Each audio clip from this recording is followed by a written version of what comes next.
자, 일단 먼저 인사부터 드리겠습니다. 신인규 변호사 나오셨습니다. 안녕하세요. 네, 안녕하세요. 신인규입니다. 예, 한결의 논설실 권태호 실장님도 함께합니다. 어서 오십시오. 네, 안녕하세요. 예, 양지열 변호사는 다들 잘 아시죠? 예, 예, 저는 뭐 처음 뵙습니다. 아, 방송에서 많이 뵀어요. 예, 사이좋게 지내시기 바랍니다. 뭐 다 사이 안 좋을 일이 없잖아요.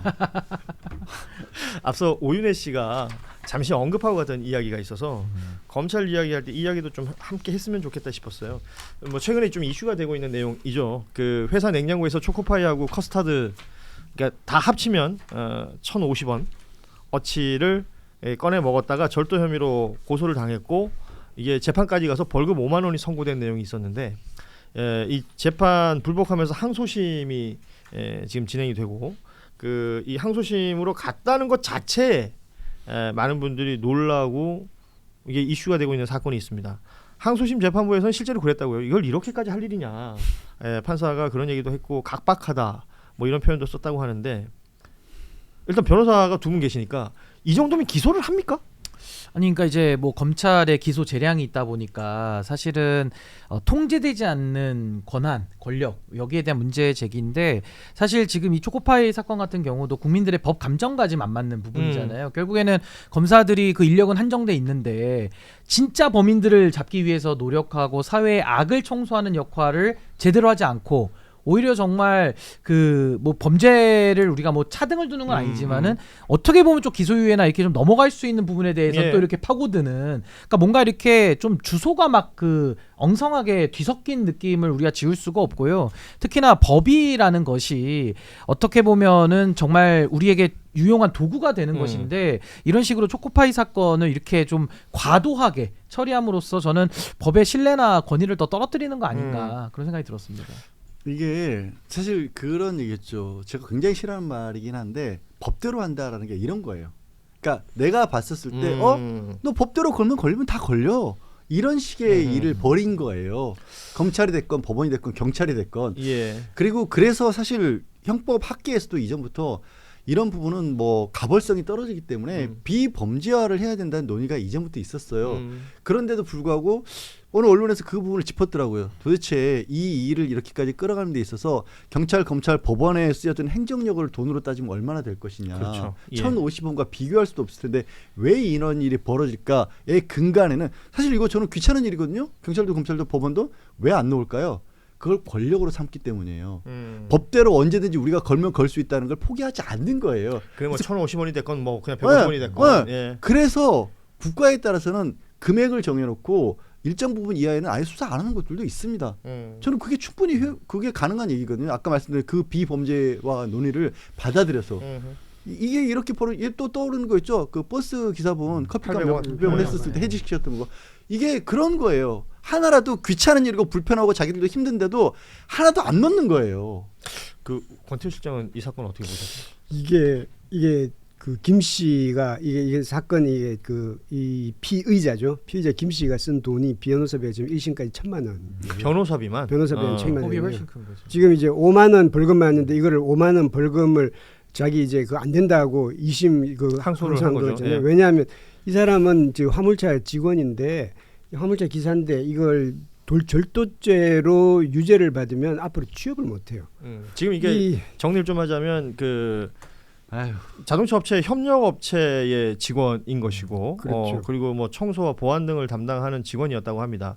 그리고 그 사무실에 있던 냉장고에 있는 뭐 과자를 꺼내 먹었다라는 건데, 이 사건 이후에 지금 나오는 이야기는 이분이 지금 피의자가 된 이분이 뭐 노조 관계가 있기 때문에 여기 때문에 그 회사 측에서 강력한 처벌을 원해서 이게 기소까지 이루어진 것이다라고 지금 알려지고 있는 것이고, 그 과정에서 이것을 인정하기 어려운 피의자는 항소까지 간 것이고, 말씀하신 대로 비용이 이렇게 쓰이고 있다라는 것인데 이런 내용을 다 알지 않겠습니까? 그 검찰에서도. 이 사람들이라기보다는 힘 있는 사람들이 보면 너 한번 죽어봐라라고 하는 경우가 참 과한 것 같아요. 이런. 네. 그러니까 이게 그 검사들의 인식의 문제인데 최근에 그 청문회장에서 박상용 검사가 예. 이런 얘기를 하잖아요. 아이고 변론 잘하셔서 무죄 받아가시면 되지 예. 뭘 문제냐고. 아니 예. 그럼 검찰권 남용의 과잉 기소 문제는 없어지는 게 되는 겁니까? 그렇죠. 그 재판 한번 예. 받아보시라는 거예요. 그러니까 음. 박상용 검사도 본인이 기소만 매일 해봤지 본인이 아마 그 공소장을 받아본 그러니까 소위 말해서 기소를 당해본 적은 없을 겁니다. 그 당해보면은 그런 말 못하거든요. 그러니까 법이라는 것이 강강약약 그러니까 예. 강자에게 강하고 약자에게는 또 보호가 가능한 이게 법으로서의 그 아름다움이 있는 것이지 약자한테는 엄정하게 강력하고 강자 앞에서는 칼끝이 무뎌지거나 뭐 빵칼이 되거나 이렇게 돼버리면은 법이라는 것이 전 우리 사회를 지탱하는 그 도구가 될 수가 없다. 저는 그 검사 얘기를 좀 더 많이 할 수밖에 없는 게 때마침 여기가 이제 전주지검에서 있었던 일인데 전주지검장이 새롭게 부임을 해가지고 취임식을 했어요. 그러니까 관련해서 이 사건 관련해서 기자들 질문이 여러 개가 있었던 것 같습니다.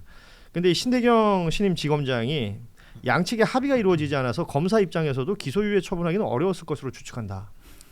굉장히 수동적인 것처럼 얘기하잖아요. 뭐 다 하던데 검사들이. 그러니까 아까 박상용 검사 얘기했지만 어디가 수동이 있습니까? 그리고 이 신 지검장이 이 타이밍에 왜 이 말을 했는지 모르겠지만 검찰제도 폐지, 그러니까 검찰청 폐지 관련해서 헌법과 맞지 않다라는 의견을 내면서 검찰 본연의 기능을 유지하는 것이 헌법의 영역이라 생각한다.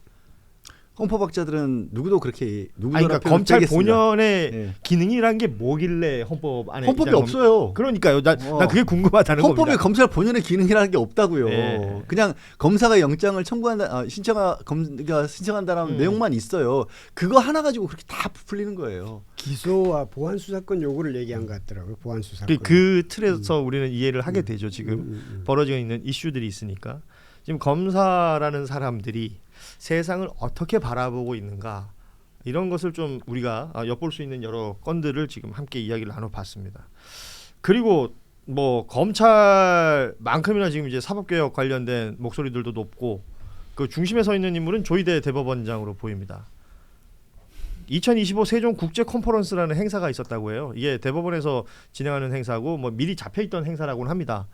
당연히 이제 대법원장이 개회사를 하는 것까지는 이해가 되는데 그 내용이 지금 논란이 되고 있는 것이죠. 세종대왕을 거론을 했습니다. 세종대왕께서는 법을 왕권 강화의 통치 수단으로 쓰지 않았다. 백성의 삶의 질을 향상시키고 그들의 권리를 보장하는 규범적 토대로 삼았다. 세종의 사법 철학은 시대를 초월해 지향해야 할 사법 가치와도 깊이 닿아 있다. 이 발언에 대한 평가 그리고 뭐 사실은 몇 가지 문장이 더 있습니다만 수사와 재판 과정에서 억울함이 없도록 형사사건 처리 절차를 기록하고 사건 처리가 장기화되지 않게끔 했다. 이게 세종대왕의 이야기를 쭉 얘기를 하고 있는 건데 마치 이 이야기들이 이제 조희대 대법원장이 본인이 처해 있는 상황이 있다 보니까 지금 이 상황에 빗대서 말하는 건 아니냐라는 의혹들이 있는 것이고 논란이 되고 있습니다.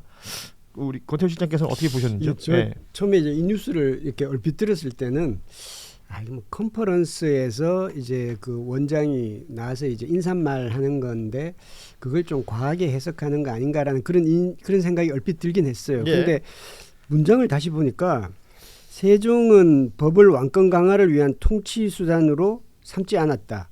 세종대왕은 이런 말을 한 적이 없어요.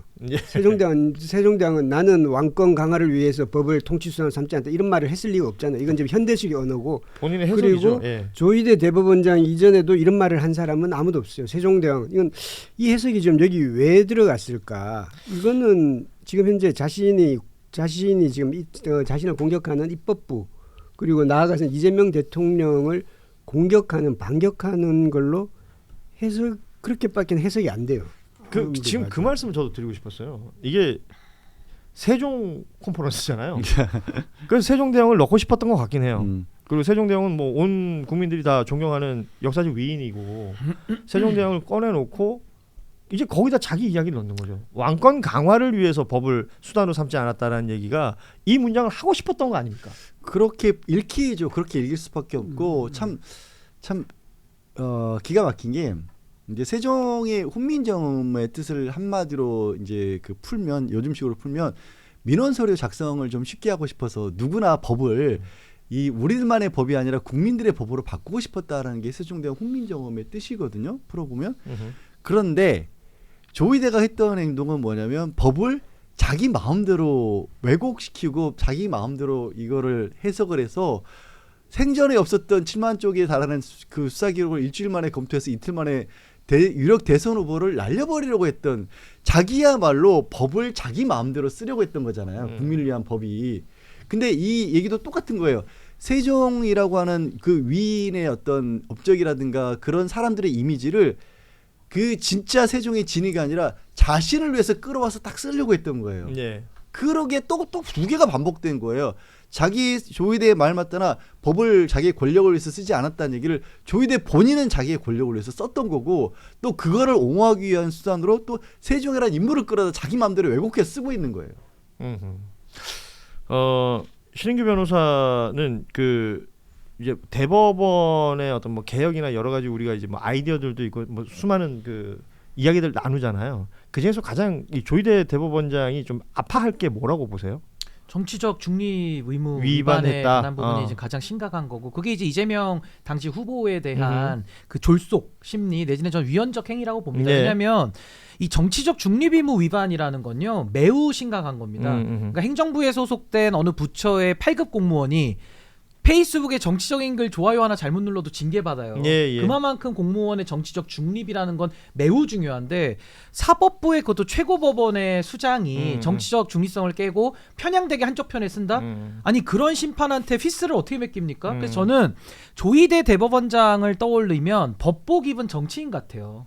그러니까 법복을 입고 있는데 본질은 지금 정치를 하고 있다. 그래서 저는 이 맥락도 지금 세종에 갔으니까 세종대왕 언급은 한 건 알겠는데, 세종대왕이 이런 헛소리하라고 한글 만드신 게 아니에요. 아니 생각해 보십시오. 지금 판사가 판결문으로 말을 해야 되는데 지금 조희대 대법원장은 매우 심각한 인지부조화에 빠져 있다. 세종대왕 얘기하면서 사법철학 얘기하는데요.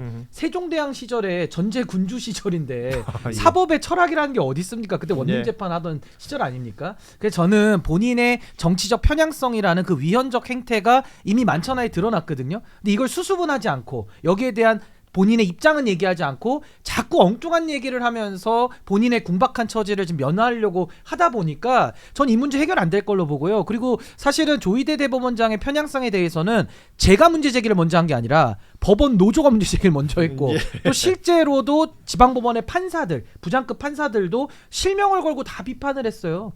그러니까 여기에 대해서는 조희대 대법원장이 답을 하셔야 된다. 그러니까 그렇게 봅니다. 왕정이었잖아요, 조선시대는.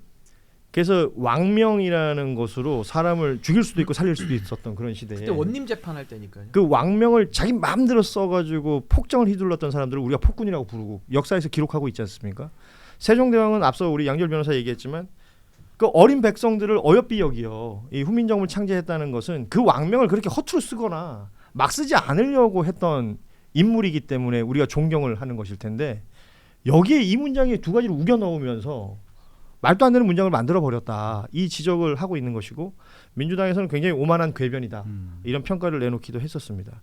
심지어 대법원장이요 민심 얘기도 하더라고요. 아니, 저는 살다가 제가 민심동행 창준위원장 출신인데 애석하게도 창당은 실패했지만 민심은 제가 쓰는 용어예요. 예. 어떻게 대법원장이 민심이란 얘기를 또 입에 올립니까? 그야말로 정치적인 언어죠. 아 정말 예. 저는 도를 넘어도 이건 한참 넘었다 예. 라는 생각이 듭니다.